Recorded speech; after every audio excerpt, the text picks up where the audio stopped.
Setiap tumbuh-tumbuhan mempunyai kemampuan untuk berkembang biak. Salah satu caranya adalah dengan perkembangbiakan vegetatif.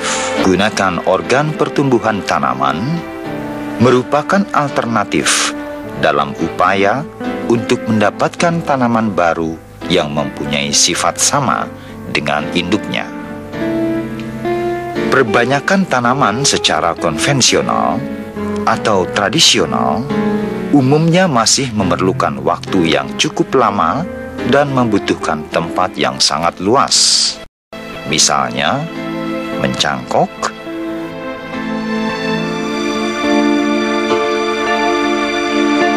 menstek,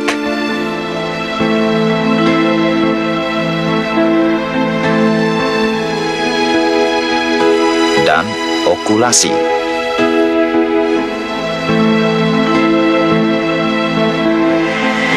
Perkembangbiakan vegetatif buatan untuk tanaman kentang banyak caranya. Antara lain, pembiakan tunas dari umbi kentang yang disebut teknik propagasi sprout cutting. Kentang diletakkan di tempat lembab agar tumbuh tunas. Kemudian, tunas kentang ujungnya dipotong. Kentang yang tunasnya sudah dipotong dimasukkan dalam cairan hormon gibberellin dan auxin.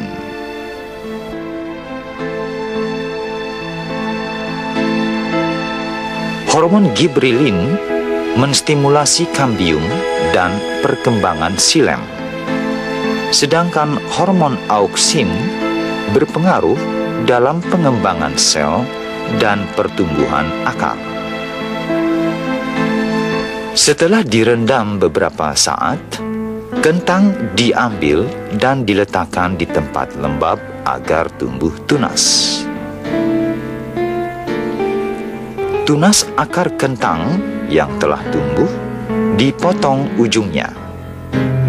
Potongan akar ditanam pada medium atau kultur pasir dan tanah kompos. Bila tunas sudah tumbuh, tanaman muda kentang dipindah ke kebun. Selanjutnya, akar tumbuh sebagai tanaman kentang biasa.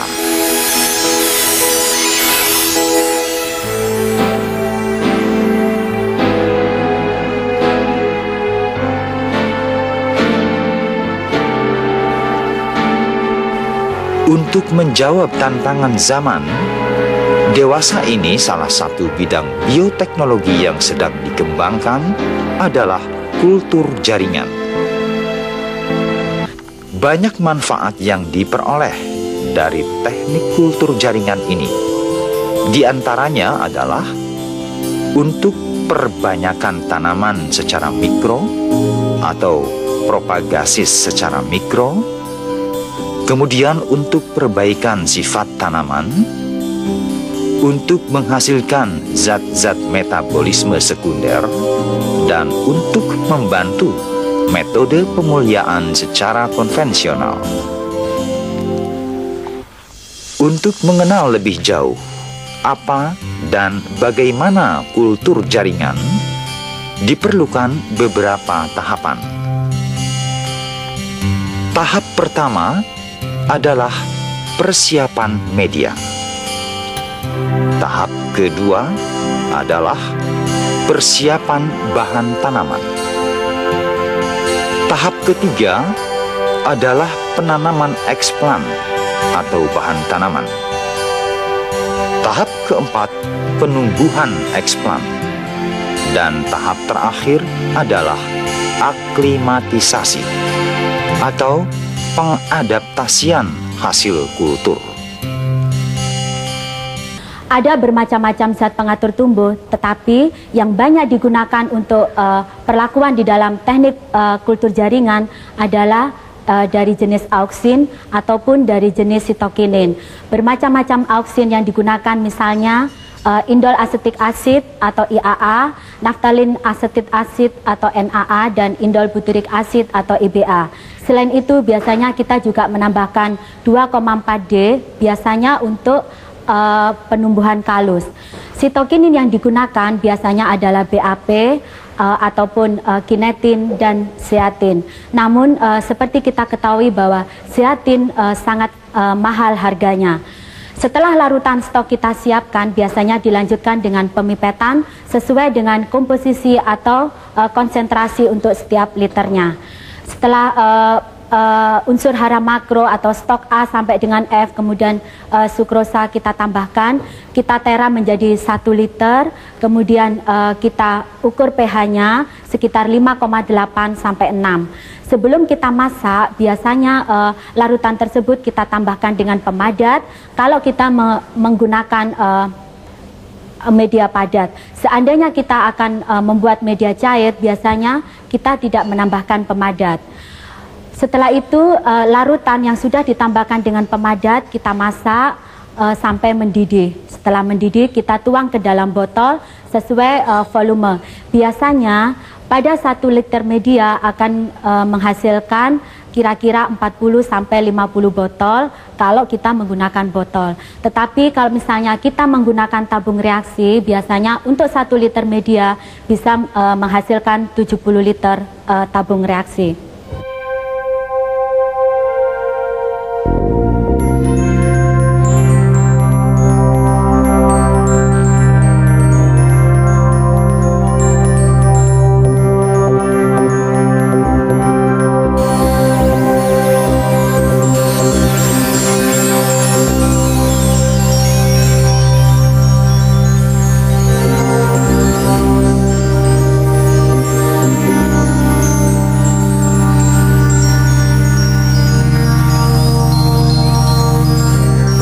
Sumber eksplan dapat berupa organ tanaman, atau dapat berupa jaringan tanaman, atau dapat berupa sel ataupun protoplasma. Misalnya kita dapat menggunakan biji sebagai sumber eksplan kita. Selain itu kita juga dapat menggunakan potongan dari daun sebagai eksplan. Kemudian potongan dari akar, ataupun kita juga bisa menggunakan shoot tip atau meristem. Kultur meristem biasanya banyak digunakan orang untuk tujuan agar kita mendapatkan plantlet atau bahan tanaman yang bebas patogen, terutama bebas virus. Kultur meristem ini banyak diterapkan pada perbanyakan tanaman kentang secara in vitro.